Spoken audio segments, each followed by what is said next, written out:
Alors, surtout, ne construis pas ta famille. Ne deviens pas maman tant que tu n'es pas retourné en Inde.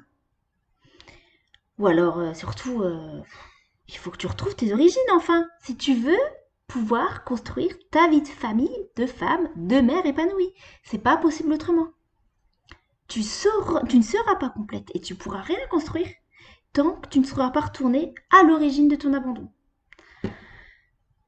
Et oui, c'est ça tous les propos qu'on peut entendre quand on est jeune adulte, quand on grandit, quand on est une personne adoptée. Moi, c'est des propos que j'ai pu entendre. Je les ai tellement entendus que je les ai pris pour argent comptant, comme des choses vraies. Alors en 2012, quand j'apprends cette belle nouvelle que je vais devenir maman, je me dis, oh là là là là, comment je vais faire? Mais vraiment, comment je vais faire? Je ne suis jamais retournée en Inde. J'ai peu de choses sur mon identité. Je ne connais pas ma mère biologique. Je ne connais rien de mon abandon. Comment je vais faire pour être une bonne maman? On m'a tellement dit que je ne pourrais rien construire si je n'étais pas retournée aux sources, si je n'étais pas retournée en Inde, si je n'avais pas découvert mon pays, ma culture, d'où je venais, qui j'étais. Alors je me suis posé plein de questions. Je me suis dit, mais comment je vais faire? Comment je vais faire? Oh, ça va être l'enfer. Et puis, tout le monde a l'air tellement certain que ça va être impossible. Et puis en plus, j'ai entendu dire quand même que vu que je suis abandonnée, euh, comment je vais faire pour moi aimer un enfant? Pour ne pas abandonner mon enfant? Pour savoir comment faire, pour l'élever. Parce que j'ai pas eu, dès le départ, cet amour inconditionnel. Je l'ai pas eu. J'ai pas forcément peut-être eu accès au câlin, au câlinage, au portage, à tout ce qui fait qu'on devient un bébé, un enfant et un adulte sécure. Bon, ben, je sais pas comment je vais faire. Comment je vais faire? Bon, il est trop tard. Hein, mon enfant, il est dans mon ventre. Donc, hein, je peux rien faire. Hein, je vais pas. Je peux rien faire. Ça fait 5 mois qu'elle est dans mon ventre. Je ne vais rien faire. Et puis, de toute manière, est-ce que c'est vraiment vrai tout ce que les gens nous disent? Tout ce que la société me martèle? J'imagine que tu as déjà entendu plein de fois tous ces propos qui te disent que tu pourras rien construire, que tu pourras pas être une femme épanouie, tu pourras pas construire une vie de couple épanouie si t'as pas travaillé sur ton attachement, si t'as toujours ces blessures de l'abandon, du rejet qui sont trop vives, que tu pourras encore moins être maman ou papa, bien évidemment. Ouais, tu l'as entendu moi aussi. Bon, mais maintenant que l'enfant et ton bébé il est là, comment faire? Bon, alors moi, je me suis posé des milliers de questions pendant ma grossesse. Je me suis dit, bon, bah, je sais pas, bah, en tout cas, je vais devoir faire avec. Voilà ce que je me suis dit. Je vais devoir lâcher prise. Je vais devoir arrêter, surtout, de ruminer tous ces propos dans ma tête. Il faut que j'arrête, il faut que je vive ma grossesse pleinement. Et que j'arrête de me dire quand est-ce que ce tsunami émotionnel négatif va arriver. Quand est-ce que je vais m'effondrer? Quand est-ce que je vais tomber dans le trou? Parce que clairement, ce sont des propos que j'ai entendus. Je me suis dit, bon, bah c'est tout, je vais lâcher l'affaire. C'est tout, il faut que je vais être malheureuse, je vais pleurer toute ma grossesse si je pense à ça, c'est pas possible. Mais c'est resté dans un coin de ma tête toute ma grossesse. Vraiment, j'en ai parlé bien sûr à personne, bien évidemment, parce que bon, euh, parler de ça, c'est pas forcément évident, c'est tabou. Et puis on a honte. Honte de se dire, mais je peux penser ça. Mais forcément, mon entourage y m'aime, mon entourage y croit en moi, mon entourage il a aucun doute sur ma capacité de mère. Alors qu'est-ce que je vais aller en parler à mon entourage? Ils vont me répéter, mais non, tu seras une bonne maman. Mais non, t'inquiète, mais non, c'est des idées que tu te fais. Oui, c'est vrai. J'aurais peut-être dû en parler. J'aurais peut-être dû partager ces questionnements, ces interrogations, pour pas rester seule avec ça, pour pas justement, pour être rassurée, pour demander du réconfort aux autres. Je ne l'ai pas fait. C'est sûrement une erreur de ma part. Et puis arrive le jour de l'accouchement. Hein, faut bien, un jour, que ce petit bébé y sorte. On peut pas le garder, le protéger tout au fond de son ventre tout le temps. Elle arrive. Pur bonheur, pure joie. Je la cajole, je fais du pot à pot. C'est génial. C'est génial. Mais au fond de ma tête, là, il y a ce petit diable qui est là et qui me dit, bon, eh ben, le jour J arrive, c'est le grand jour. Tu vas vivre des émotions incroyables. Et puis là, ça y est, tu vas t'effondrer. Mais c'est sûr, Hélène, enfin, on te l'a prédit, on te l'a dit, on t'a tellement dit que ça allait arriver. Tu vas t'effondrer là maintenant. Là, maintenant ou dans quelques jours, parce que avec la baisse d'hormones, ça va arriver. Le baby blues, tout le tralala, ça va arriver, c'est sûr et certain. Bon, bah voilà. C'est bon, hein, je vais le vivre. Bon, je vais m'entourer de plein de personnes. Les jours qui suivent, j'ai plein de gens qui viennent à la maternité. Je suis entourée. J'ai pas le temps, hein, pour l'instant, j'ai pas encore trop le temps d'y penser. C'est super, c'est génial. J'ai pas le temps d'y penser. Et puis arrive le retour de la maternité, on rentre à la maison. Et puis là, on se dit, bon, il y a quand même moins de gens qui viennent. Bon, bah là, je vais largement avoir le temps de penser. Puis je vais avoir le temps, là, vraiment, les hormones, l'allaitement, la fatigue, mon bébé qui dort pas. Ça a duré 3 ans quand même, hein, qu'elle n'a pas dormi. La fatigue, tout.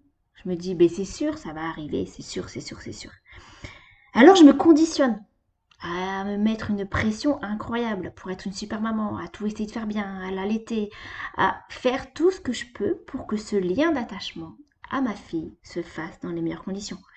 Pour pas que je me dise, mais oui, t'as abandonné ton enfant, tu lui as pas donné les bonnes bases, tu lui as donné un attachement pas sécure.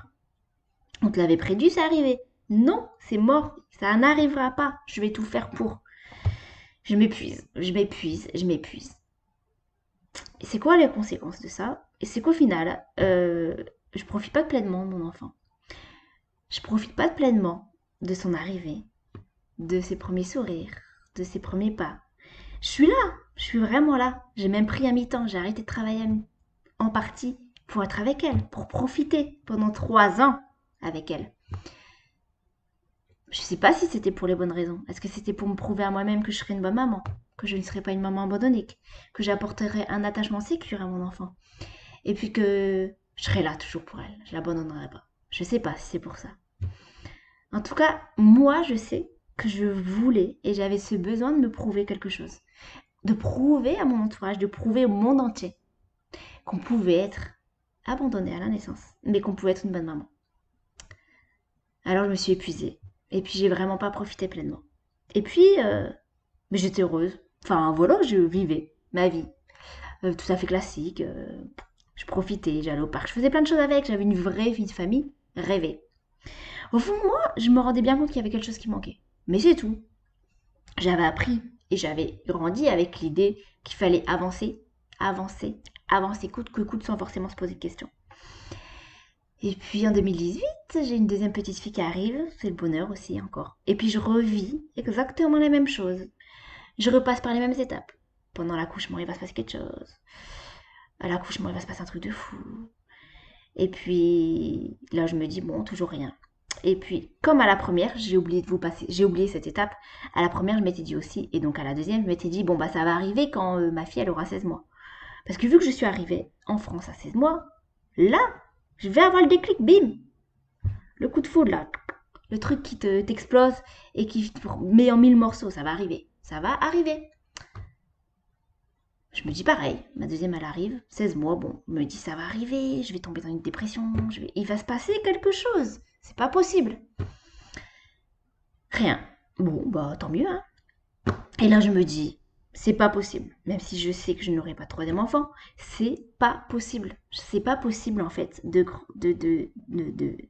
d'accueillir ton enfant avec ces idées-là. C'est pas possible. Et je me dis, mais je peux pas. Il faut que je reprenne le contrôle de qui je suis, de la maman que je veux devenir. Il faut que je reprenne le contrôle de mes pensées, de mes croyances, et que je balaye toutes les négatives pour avancer et pour être pleinement dans ma vie de maman. C'est pas possible. Pourquoi la société, elle te met ça dans la tête? Pourquoi elle te dit que tu vas devenir comme ça? Pourquoi elle te dit que tu pourrais vivre cette émotion-là? Pourquoi elle te dit que tu pourrais avoir un tel ou tel comportement avec ton enfant parce que tu n'as pas fait la paix, entre guillemets, avec ton histoire? Non, en fait, moi, je n'ai pas envie euh, de vivre avec ça en tête. Alors, ce que je voulais passer comme message là, c'est pas de vous dire, vous balayez tout, puis vous passez à autre chose. Non. On peut pas nier que notre histoire, elle fait partie de nous. On peut pas nier que cette blessure, elle est là. On ne peut pas nier qu'il y a forcément des choses et que cet abandon et cette adoption et que toute notre vie, eh ben, ça aura une répercussion en fait sur notre vie, ça aura une répercussion sur nos enfants, sur nos proches, sur notre entourage. Oui, il faut en avoir conscience. Ça, c'est essentiel.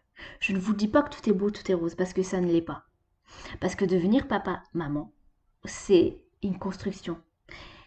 Mais en fait, ce qu'on ne vous dit pas, quand vous allez devenir papa, maman, et encore moins quand vous êtes quelqu'un qui a été abandonné à la naissance et qui est adopté, c'est qu'en fait, vous allez adopter votre enfant, il va vous adopter et ça va être une construction et vous allez grandir avec. C'est lui qui va vous faire devenir papa, maman. C'est pas les gens, la société qui vous aura martelé. Tu vas être comme ça, tu seras ça, tu pourras pas faire ci, tu pourras pas faire ça, tu devras être comme ça. Qui vous dira quelle maman ou quel papa vous allez devenir. Elle ne peut pas, la société, vous dire, ou vous, en tout cas, vous limiter et vous donner l'impression que vous ne pouvez pas, un jour, créer la vie de famille de vos rêves. Ce n'est pas possible.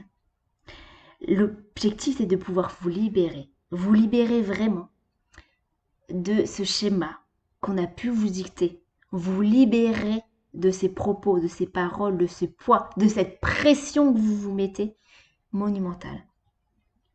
Comment faire? L'objectif déjà, c'est de pouvoir en prendre conscience. Et ça, c'est déjà super. Alors si cette vidéo, déjà, elle peut vous permettre vraiment d'accélérer cette prise de conscience, parce que moi, il m'a fallu 8 ans.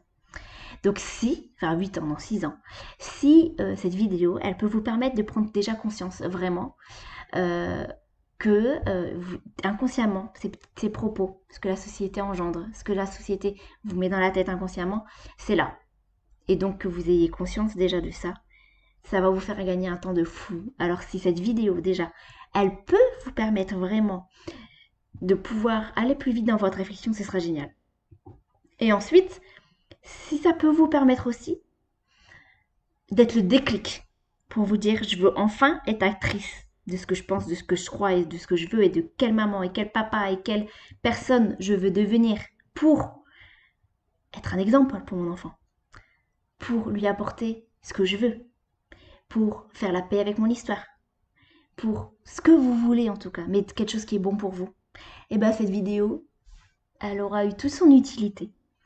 Alors en tout cas, n'hésitez pas à partager cette vidéo aux personnes adoptées, aux parents adoptifs ou à toute personne qui peut être liée à l'adoption ou non, pour que justement on puisse ensemble changer le regard des gens, de la société sur l'adoption, sur les personnes adoptées, sur les parents adoptifs et sur tous les acteurs de l'adoption.